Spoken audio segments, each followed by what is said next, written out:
ഗുരുഭ്യോ നമ. ഓം നമോ ഭഗവതേ വാസുദേവായ. ഓം നമോ നാരായണായ. നാരായണീയം ദശകം 93, ശ്ലോകം 3-4.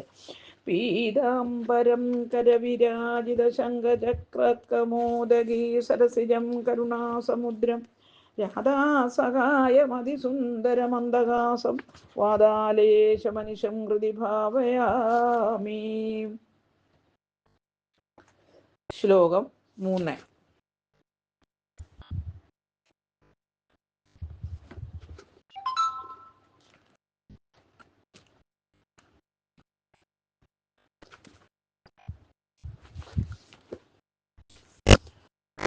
കാരുണ്യേ പ്രവർത്തേകൈവ നഹി ഗുരു ലോകവൃത്തേ വിഭൂമൻ സർവാക്രാന്താ വിഭൂമൻ നഹി ചലതി തഥാ സത്ക്ഷമാം ശിക്ഷയേയം ഗൃഹിണീയാം ഈശാ തൻ വിഷയ പരിചയേഭ്യോ പ്രസക്തിം സമീരാൻ വ്യാപ്തത്വം ചാത്മനോ മേ ഗഗന ഗുരുവശാത് ഭ്രാതു നിർലേപദാച്ച. അന്വയം അർത്ഥം.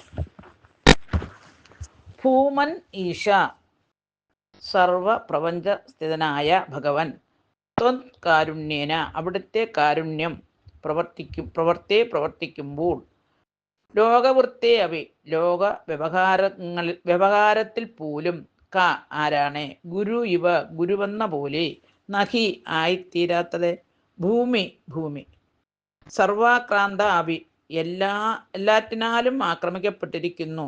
ന ചലതീഹി ഇളകുന്നേയില്ല. തഥ അതിൽ നിന്ന് സക്ഷമാം സ്ഥിരമായ ക്ഷമയെ ശിക്ഷയേയം ഞാൻ പഠിക്കുന്നു. സമീരാൻ അഭി കാറ്റിൽ നിന്ന് തത്ത് വിഷയപരിചയെ അതത് വസ്തുവിൽ ബന്ധപ്പെട്ടാലും ആ അപ്രസക്തി ഒന്നിനെയും ബന്ധമില്ല എന്നുള്ള അവസ്ഥയെ ഗൃഹണീയാം ഞാൻ ഗ്രഹിക്കുന്നുണ്ട്.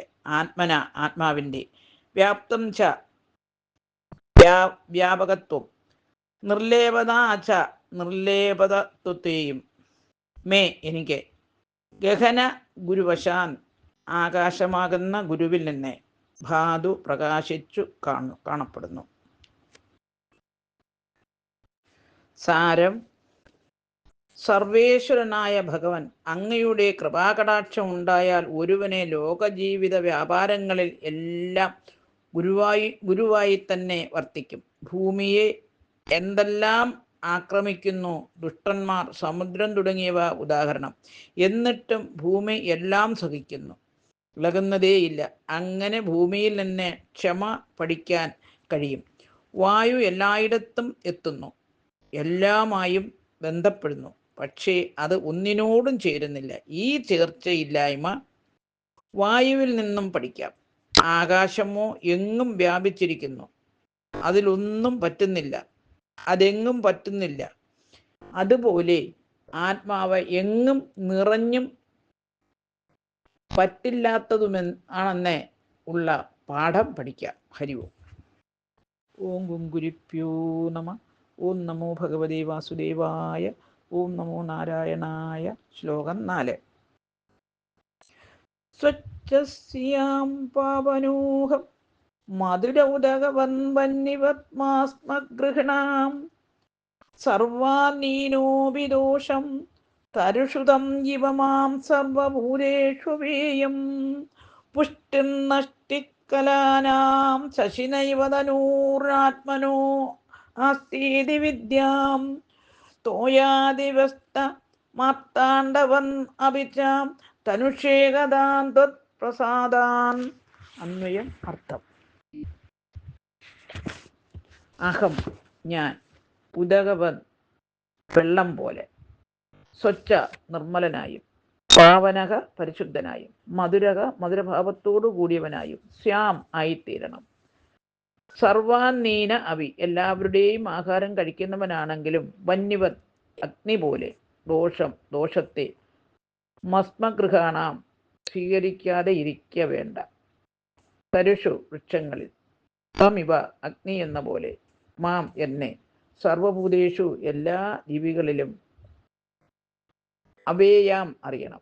പുഷ്ടി വളർച്ചയും നഷ്ടി നാശവും കലാനാം കലകൾക്കല്ലാതെ ശശിന ഇവ ചന്ദ്രനില്ല എന്ന പോലെ തനു ശരീരത്തിനല്ലാതെ ന ആത്മന ആത്മാവിനില്ലെന്ന് വിദ്യാം അറിയണം.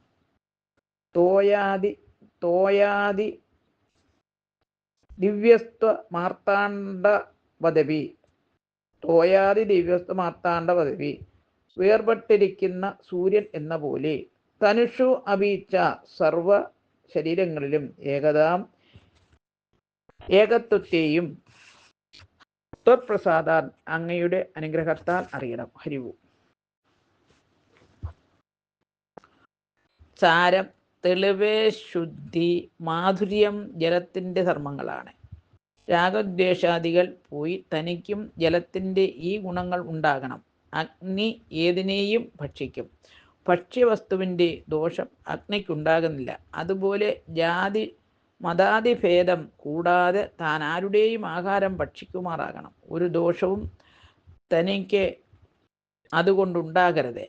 വൃക്ഷത്തിൽ അഗ്നി നിറഞ്ഞു നിൽക്കുന്നു. അഗ്നി വൃക്ഷത്തിൻ്റെ ആകൃതിയിലായിരിക്കും. അതുപോലെ ആത്മാവ് ശരീരങ്ങളിൽ ദേവൻ, മനുഷ്യൻ, ജന്തുക്കൾ ഈ രൂപഭേദത്തിൽ വർത്തിക്കുന്നു. ചന്ദ്രൻ്റെ കലകൾക്ക് വ്യതിയാനങ്ങളുണ്ട്, പക്ഷേ ചന്ദ്രനില്ല. അതുപോലെ ആത്മാവിന് വൃത്തിക്ഷയങ്ങളില്ല, ശരീരത്തിന് മാത്രമേ ഉള്ളൂ. ജനനം, അസ്തിത്വം, വിപരിണാമം, വൃദ്ധി, അപജയം, നാശം ഈ 6 ധർമ്മങ്ങളും ശരീരത്തിൻ്റെതാണ്, ആത്മാവിൻ്റേതല്ല. ഇതറിയണം. ആദിത്യൻ പല ജലാശയങ്ങളിൽ പ്രതിഫലിക്കും, പക്ഷേ ഏകനാണ്. അതുപോലെ ആത്മാവും ഭേദപ്രീതിയില്ലാതെ ഭേദം ആത്മാവിനില്ല. ഭേദപ്രീതിയല്ലാതെ ഭേദം ആത്മാവിനില്ല. ഹരിവും.